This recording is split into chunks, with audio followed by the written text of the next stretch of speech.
Praise Lord. നിങ്ങൾ എല്ലാവരെയും blessed മോർണിംഗിലേക്ക് യേശുക്രിസ്തുവിന്റെ നാമത്തിൽ സ്വാഗതം ചെയ്യുന്നു.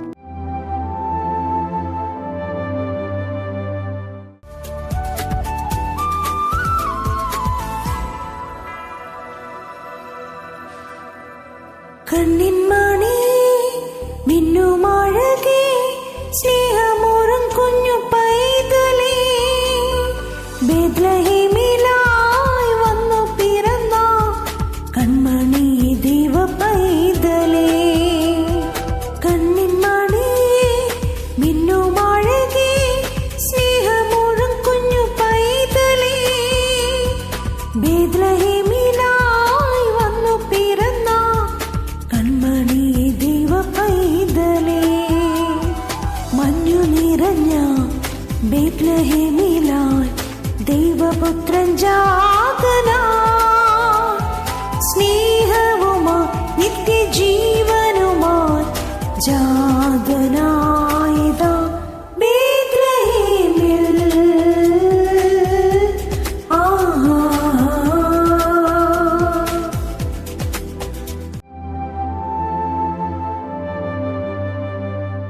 പ്രിയരെ, അനുഗ്രഹിക്കപ്പെട്ട ഒരു പ്രഭാതം കൂടെ നമ്മുടെ ജീവിതത്തിൽ അനുവദിച്ചു തന്ന വലിയവനായ ദൈവത്തെ നമുക്ക് ഒരുമിച്ച് ചേർന്ന് നന്ദി പറയാം.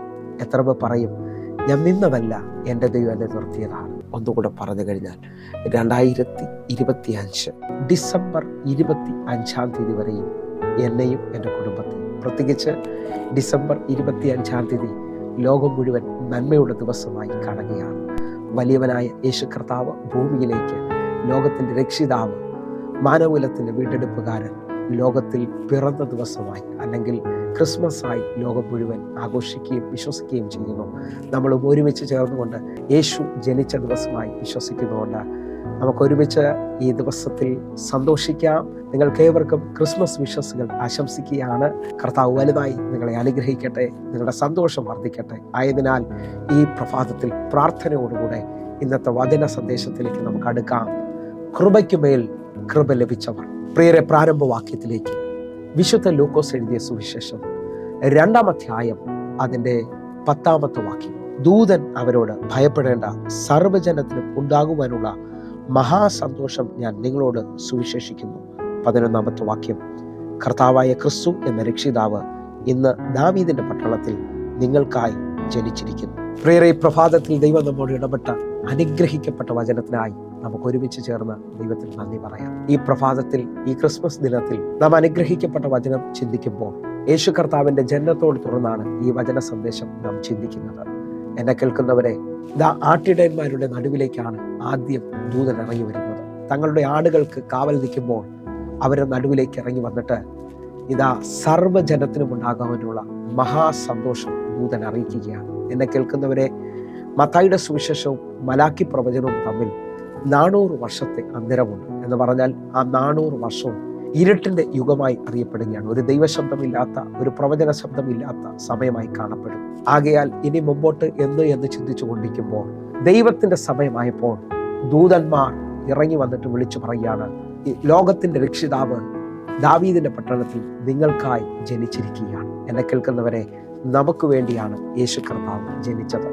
മഹാ സന്തോഷത്തെയാണ് ദൂതന്മാർ വെളിപ്പെടുത്തിയത്. ഞാൻ ഒന്നുകൂടെ വിളിച്ചു പറയാം, ആ കാലഘട്ടത്തിൽ പ്രവാചകന്മാരില്ലായിരുന്നു.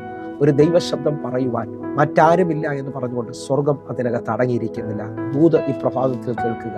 നിങ്ങളുടെ ജീവിതത്തിനകത്ത് ഇനി ആരും സഹായിക്കാനില്ല, ഒരു വഴിയില്ലെന്ന് പറഞ്ഞാലും ദൈവ നിയോഗമുള്ള ആളാണ് നിങ്ങളെങ്കിൽ ദൂതന്മാർ നിങ്ങൾക്ക് വേണ്ടി ചലിക്കും. യേശുവിന്റെ ജനനത്തിൽ ആഴമായി ശ്രദ്ധിക്കാമെങ്കിൽ ദൂതന്മാരാണ് സന്തോഷ വാർത്ത വെളിപ്പെടുത്തിയത്.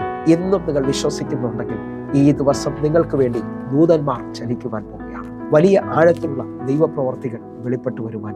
എൻ്റെ ഇന്നത്തെ ചിന്തയിലേക്ക് ഞാൻ അടുക്കുകയാണ്. യേശു കർത്താവ് ഈ ഭൂമിയിലേക്ക് ജനനമെടുക്കുവാൻ ഒരു കന്യകയാണ് തിരഞ്ഞെടുത്തത്. അവളുടെ ഉദരം കർത്താവ് കടമെടുത്തുകൊണ്ട് ഈ ഭൂമിയിൽ ജനനമെടുക്കുകയാണ്. എന്നെ കേൾക്കുന്നവരെ, ആ വാക്യത്തിനകത്തേക്ക് വരികയാണ്.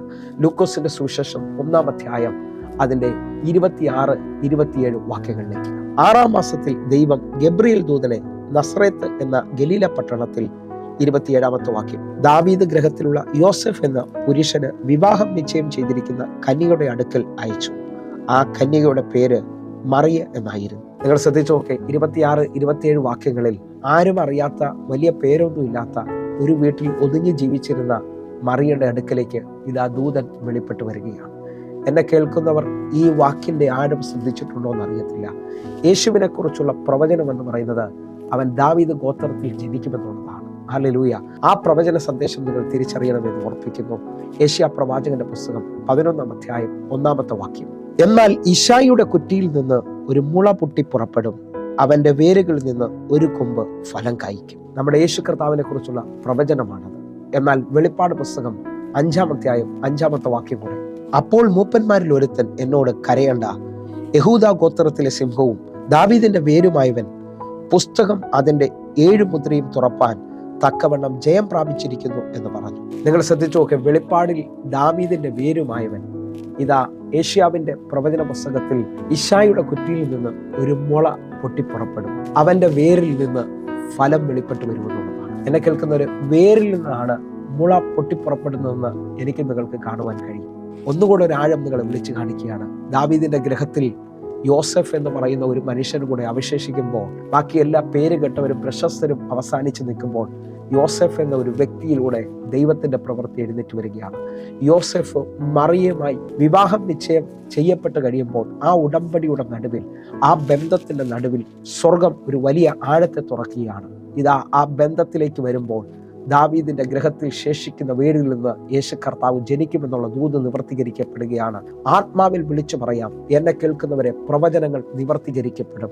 ദൈവികമായ നന്മകൾക്ക് വേണ്ടി ആഗ്രഹിക്കുന്നവർ നിങ്ങൾ നന്മ കണ്ടിരിക്കും. നിങ്ങളുടെ ജീവിതത്തിനകത്ത് അത്ഭുതങ്ങൾ നടക്കും. ഈ പ്രഭാതത്തിൽ വിശ്വസിച്ചാട്ടെ. ദൂതൻ മറിയോട് വന്ന് പറയാണ്, അവശേഷിക്കുന്ന ബന്ധത്തിൽ നിന്ന്, ആ മുളയിൽ നിന്ന് യേശു കർത്താവ് ആ ബന്ധത്തിൽ നിന്ന് ജനിക്കുവാൻ പോവുകയാണ്. നിങ്ങൾ വിശ്വസിക്കാമെങ്കിൽ നിങ്ങളുടെ വീട്ടിൽ ഇനി നിങ്ങൾ മാത്രമായിരിക്കും ശേഷി. എല്ലാം തീർന്നതായിരിക്കാം നിങ്ങൾ വിശ്വസിക്കുന്നത്. എന്നാൽ ദൂത് വെളിപ്പെട്ടു വരും, ദൂത് നിവർത്തിയാകും. ആത്മാവിൽ എത്ര പേർ വിശ്വസിക്കുന്നുണ്ട്? നിങ്ങളും ദൂത് കേട്ടവരാണെങ്കിൽ ഇതാ ഈ 25-ാം തീയതി കരമുയർത്തിപ്പിടിച്ച് പ്രാർത്ഥിക്കുക, ചിലത് നിവർത്തീകരിക്കപ്പെടും. ആഴമായ ചിന്തയിലേക്ക് വരുന്നു. 28-ാമത്തെ വാക്യം, ദൂതൻ അവളുടെ അടുക്കൽ അകത്ത് ചെന്ന്, കൃപ ലഭിച്ചവളെ നിനക്ക് വന്ദനം, കർത്താവ് നിന്റെ കൂടെ ഉണ്ട് എന്ന് പറഞ്ഞു. എന്നെ കേൾക്കുന്നവരെ, ഇതാ ദൂതൻ അകത്ത് ചെന്ന് എന്ന് പറഞ്ഞാൽ ഇസ്രയേലിന്റെ നിയമം അനുസരിച്ച് വിവാഹം നിശ്ചയം കഴിഞ്ഞ ഒരു സ്ത്രീ ആ വീട്ടിലെ ഏറ്റവും അകത്ത റൂമിലാണ് തൻ്റെ മണവാളന് വേണ്ടി, തന്നെ വിവാഹം ചെയ്യുന്നതിന് വേണ്ടി കാത്തു ഒരുങ്ങി ജീവിക്കുകയാണ്. ഹല്ലേലൂയ.